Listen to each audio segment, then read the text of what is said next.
All right. All right, awesome. So our audio video recording of this has begun, everyone. Okay, so Samuel, I'm really grateful for your time to be here, and discuss your work with us. And it's clear that you put a lot of research into it. I know you also personally were, physically in a lot of the different locations where a lot of this, this mythological story kind of originated. Um, I'm wondering, like, when you first, I guess, maybe before we kind of get into the questions I had prepared, I'm really curious about what led you like to this topic. Like, how did your interest in this topic kind of initially blossom? Yeah, and thank you for having me. This is wonderful. Having spent so much time to then be able to share it with people and have them interested, it's incredible.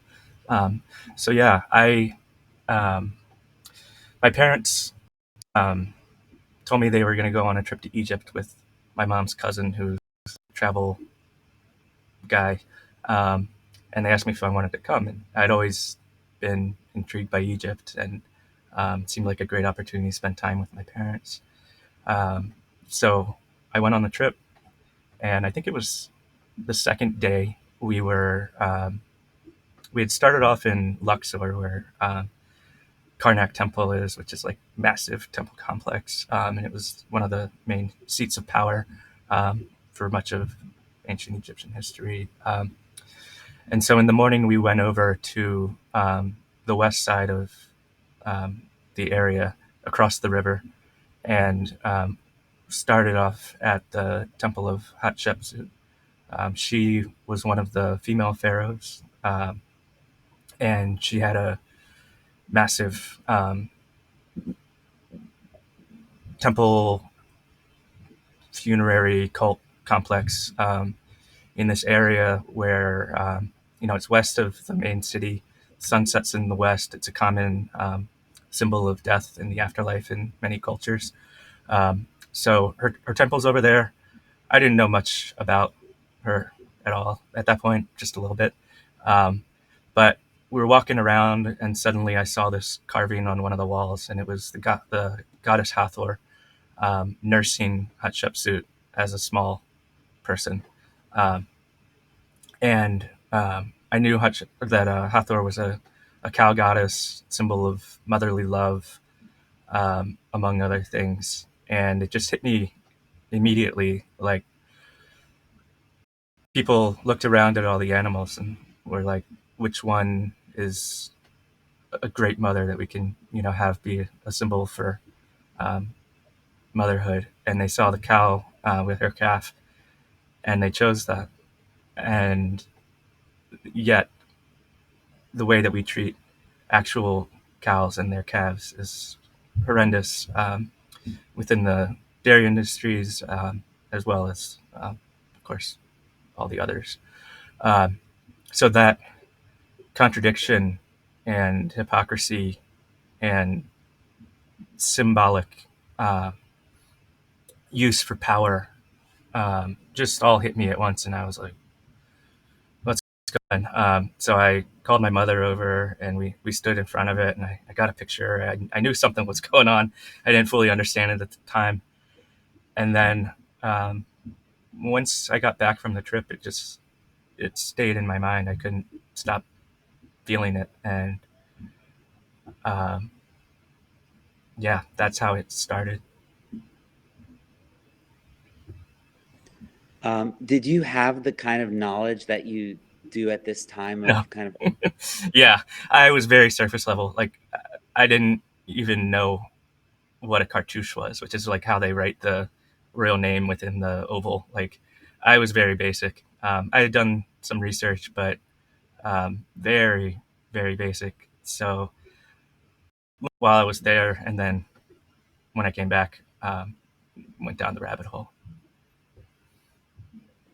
Were there kind of like percolating themes going through your mind before you kind of? I know you mentioned kind of the aspect of like the kind of motherly, like the maternal care, that kind of thing. Were there kind of ideas around these things kind of percolating your mind, I guess, before when it comes to like animals, animal rights, and this Yeah, kind of?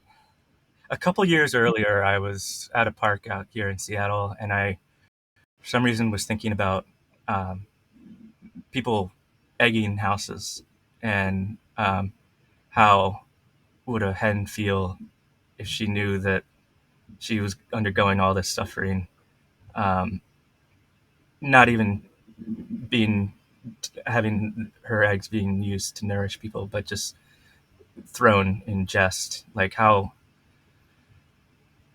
just devastating that might feel to a hen.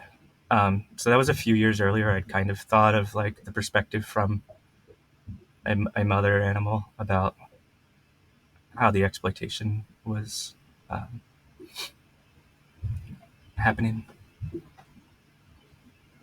That's awesome. I mean, not that had to dawn upon you, but that you made that connection.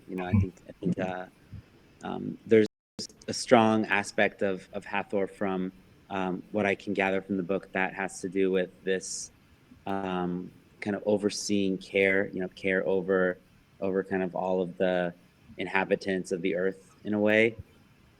Is there a particular aspect of Hathor that you identify with the most? Yeah, there's a couple things. For one, my mother's maiden name is Baca, and that sounds like Baca, and she's from New Mexico, and would be teased as a child like Baca Vaca, like how women are called cows, and that's derogatory. Um, and I was named with just my father's last name, but in the course of writing the book, I realized, if I'm looking at um, misogyny, patriarchy, and whatnot, why not bring my mother's name in and with the cow connection. So there's that. And I'm a Taurus, which is the bull. But then for Hathor's more specific symbolism, so she has this motherly nature.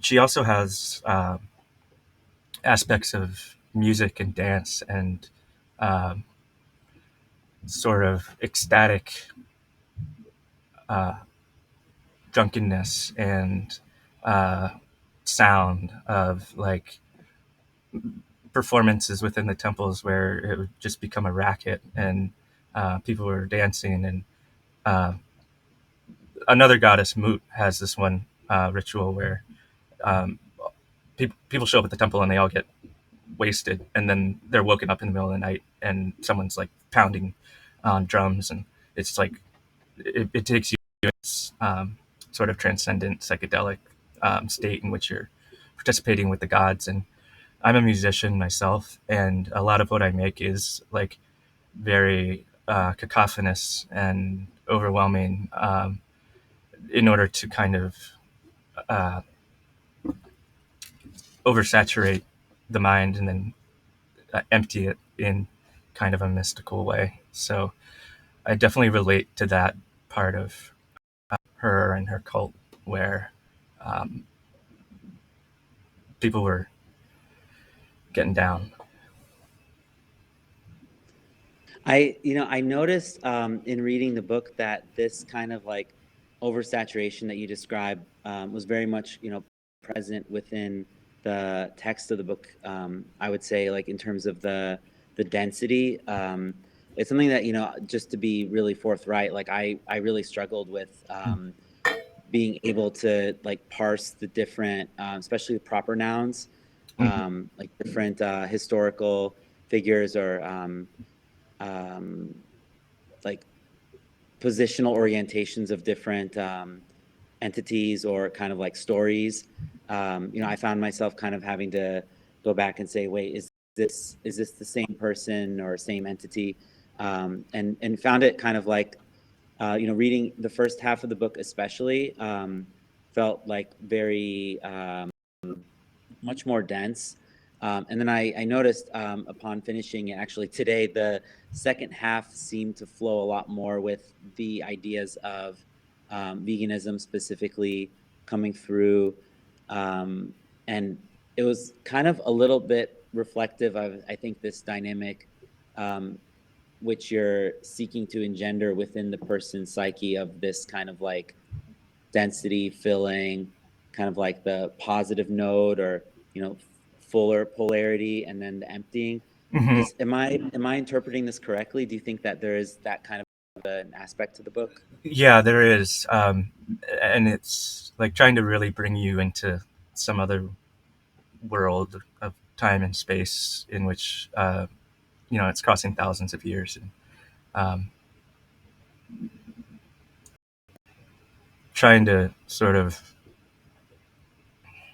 get you into this zone where um, you feel like you're sort of transported there. And with the density and the overwhelming, like in the lists of the animals that show up and the deities that are invited, in that I was really inspired by the Lotus Sutra, a Buddhist text, and some other mythologies where there are these sort of endless lists of um, people who are summoned or animals. There's big inspiration is this work from I think like ninth century Basra, Iraq.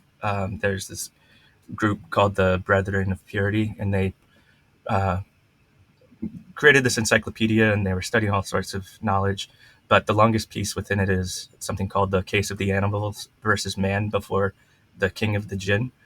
And in this, the animals basically take the humans to court.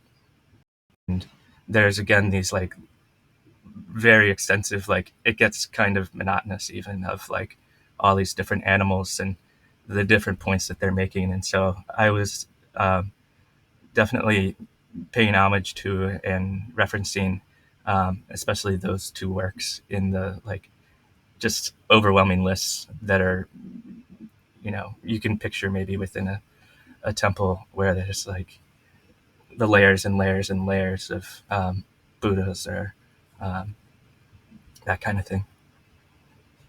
Thank you for elucidating that. That's something that, again, to be really forthcoming, I was just like letting some fellow readers know. I was like, man, like I am like overwhelmed with this book to the point where I feel like my comprehension is like really not hitting the bar that it normally does. But I think it's important to remember when going into this that this is really very much a historical work, I think, right? Like with the all the footnotes kind of clarifying what the previous thing that you just read is about. I think perhaps maybe would you say, like, I guess, were you when writing this, were you surprised by the amount of research that it required, or was there another aspect of the writing process that kind of Yeah. not what you expected? So uh, just on the footnotes and the overwhelmingness, like I do hope that one could read it without glancing at the footnotes and still follow through what's going on, and that those will enrich or send people onto other paths. Um, and same with the kind of overwhelmingness is like if you do glaze over a little and kind of skip through, I hope that that the reader's able to still kind of follow it. I also use the imagery to try to tell the story visually. But as far as the research,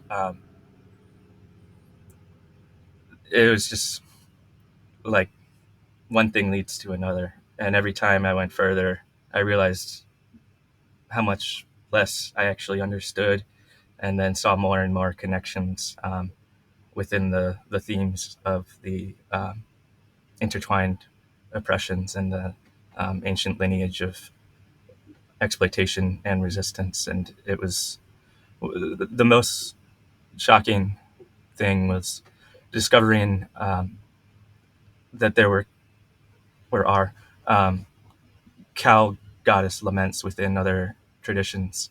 So I was setting down to write a cow goddess lament, and then I found within Zoroastrianism and Hinduism there are cow goddess laments from uh, thousands of years ago. And so then I was like, oh my, I'm sitting within this tradition, and feeling a connection to the people that were writing and reading and listening to those works, as well as the animals that were around back then, um, and the people that were also being exploited by these systems of power, and just feeling this through line in history and prehistory, in which people understood how the animals were being treated and that it was wrong, and they were advocating, and even the people who aren't recorded. Um, I want to also touch on with the notion of humans also being exploited throughout history. I know that with Hathor or this this being or entity, um, this name is also kind of like if I understand correctly, kind of imposed upon yeah, this entity, right? So originally it was Hetheru, is that correct? Heteru. I've thought about putting a dash in there to make that a little clearer, but yeah, as I was in there, I was realizing that a lot of the, well, not well, yes, a lot of the names that we know some of these gods and goddesses and places by are actually Greco-Roman, uh, and these were occupying imperialist, colonialist powers that took over Egypt and used it as a source of food and labor, and granted lands to armies uh, in order to keep them happy. And so I understood that if I was about justice in doing this, I needed to be using the indigenous names. And so even places that are described that are outside of the bounds of what we might think of as ancient Egypt, I tried to use the names that the ancient Egyptians themselves used for them. So that was kind of tricky to think about. Like, should I use the, say, um, Canaanite name for a place, or should I use the name that the Egyptians would use for it? And with the frame narrator being this Egyptian priestess, I decided I would stick with how she would um, have referred to these places. And you learn a lot in the process. Like there's a Heraclopolis, which is Greco-Roman for Heracles and Hercules, who exploited cows. Um, and then you learn. I forget exactly what the lesson was in there. It's in the preface, but as I started peeling back these Greco-Roman names and going into the Egyptian ones, there were all these things that like there was meaning within the Egyptian words that helped um, give a richer understanding of why these places had their names. That's really admirable that you went, into so much depth with your research. Do you have a continued interest in kind of learning more about Egyptology today? Like, I guess if I can ask kind of a personal question, is this something that has become kind of somewhat incorporated in your own spiritual identity or belief system? Um, I guess personally, my spirituality or belief system, uh, for what it is, I suppose, draws on many different traditions and kind of always has, and not exactly a believer in anything, but find spirituality and meaning um, in many different traditions. My earliest real obsession with Egypt was actually um, learning about the early monks of early Christianity who were leaving Alexandria and going out to the desert in solitude and then forming communities and stuff like that. And then I eventually started getting into some um, Egyptian Sufist poetry from Islam. And um, so, yeah, part of me for decades has been drawn to Egypt throughout the ages. And having done this work now, I feel um, very much that I have and can experience divinity or sacredness or um, transcendence through engaging with these um, deities and objects and practices and places. Would you say that it was one of your motivations for writing this book to have the reader kind of experience divinity, like this version of divinity, if that makes sense? Or I appreciate your sharing that, by the way. I guess Yeah, do you hope that people walk away and think, um, wow, like logically, I need to stop exploiting animals and wearing them and eating them, etc. Or did you kind of more hope that people have this kind of more like uh, dare I say like kind of Egypt flavored kind of divine experience and maybe some kind of a communion or something? I guess what was your kind of hope that yeah. readers I guess walk there's away? two sides to it. One, like I see the power of myth in history and scriptures, etc., and how those can be repurposed and have been repurposed over time, and that perhaps this might serve some people as a kind of myth or scripture that they can feel a connection to in their ethics. And the book also goes not just into Egypt, but into many other religions um, of the time as well as that are still active today, and showing their connections to advocating for animals.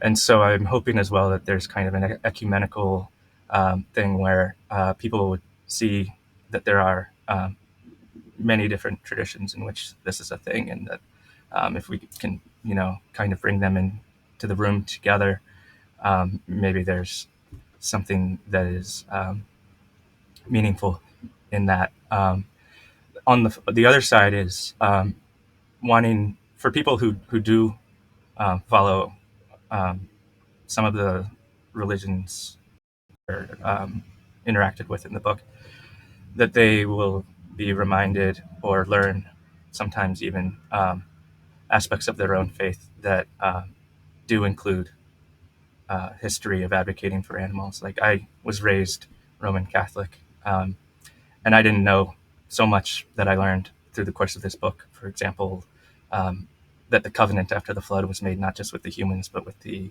animals, and that was when people were starting to be allowed to eat animals. And so many of the laws, like in Deuteronomy, about taking care of it, like nobody taught us that um, growing up, and so hopefully it's enriching for people who do have one of these religions themselves. I think that's really considerate of you and kind of also like laudable to want to speak to people kind of in their own language and metaphorically speaking, of course. And on the topic of bringing people into the room, I know we have a couple of people here who may want to ask you some questions. So um, I want to again thank you for interacting, interfacing with these questions. So if you want to maybe end our recording